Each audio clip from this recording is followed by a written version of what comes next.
Au sommaire, ce soir, le Grand Cru Steingrübler, le domaine Sten-Bücher, un objet design et pour finir, un Haute-Côte de Beaune rouge. On va se régaler. Direction donc Wettolsheim pour ce Grand Cru, c'est ça? Exactement.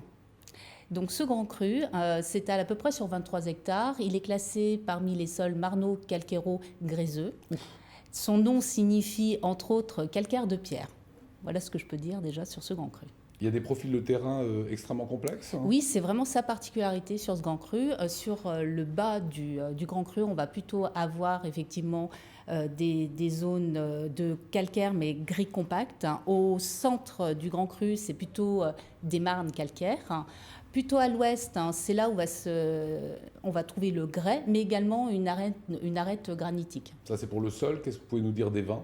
Alors, les Riesling ont toujours une acidité plutôt fine, avec une belle tension. Et un marqueur vraiment de ce Grand Cru, c'est le fait que quand le Riesling prend de l'âge, vous allez avoir des Riesling avec une belle minéralité, mais aussi avec des notes fumées. Et ça, c'est vraiment particulier à ce Grand Cru. Minéralité dans le Riesling, on connaît, notes fumées. Voilà, les notes fumées sont plutôt caractéristiques du cépage Pinot Gris. Et sur les Pinot Gris, on est plutôt sur des vins qui sont complexes, qui sont amples, toujours avec une extrême longueur en bouche et beaucoup de fraîcheur. Les Gewürztraminer, quant à eux, il faut les conserver quelques années en cave parce qu'il faut vraiment qu'ils se révèlent. C'est toujours des vins qui sont complexes et minérales et toujours d'un extrême équilibre. Une petite anecdote peut-être. Alors l'anecdote qu'on pourrait citer sur ce Grand Cru, c'est qu'avant la Première Guerre mondiale, enfin après la Première Guerre mondiale plutôt, c'est des vins qui étaient reconnus, mais pas sur les vins en monocépage. Ils étaient reconnus notamment du côté de Bâle pour des vins d'assemblage sur les Gentilles et les Desulker. D'accord. Une adresse à nous conseiller? Alors, un domaine familial, qui est le domaine Stens-Bücher, un domaine en bio. On a rencontré Stéphane Stens, on regarde. Vigneron. « 1928, quand j'avais 6 mois dans le biberon. Mais là, j'ai plus de référence, donc c'était 59, Pinot Gris de mon grand-père. Sur le Steingrübler aussi.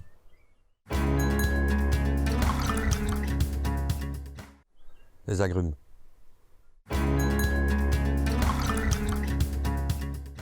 Il me reste plus que le 76.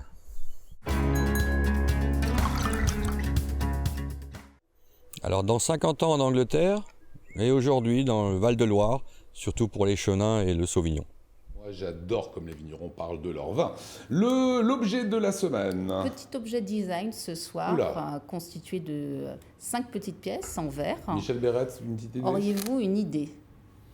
Quoi pourrait servir ce petit objet? Un kit de décantation. Un kit de décantation.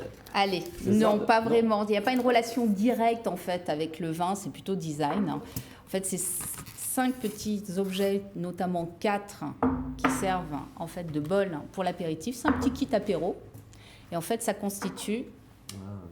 J'avais le kit. Ah, une bouteille. C'est mélangé, mais ça s'en sort bien. Ah, ouais. Et là, c'est pour mettre les petits pics apéro. Sympa. Je trouvais que c'était un bel objet. Voilà. Ça fait partie des petits objets. Vous n'avez pas votre téléphone sur vous, hein? Non. Non, d'accord. On vous le montrera une prochaine fois. Voilà. Le vin qu'on retrouve chez Apicurien. Alors, l'été arrive, on y croit, les barbecues aussi. Le vin rouge, pour aller sur les viandes grillées, je vous propose un Haute-Côte de Beaune. Donc, c'est un rouge 100% pinot noir. On est sur le clos de la Perrière. Donc, un clos, pour rappel, c'est un parcellaire clos de mur.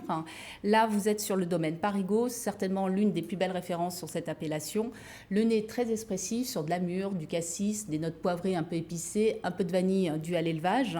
En bouche, c'est un vin extrêmement frais, très élégant, très digeste dans le sens, vraiment, vous avez envie d'en boire peut-être un deuxième verre, très facilement. Le vin qui convient à tous les convives, une très belle première approche pour connaître la Bourgogne.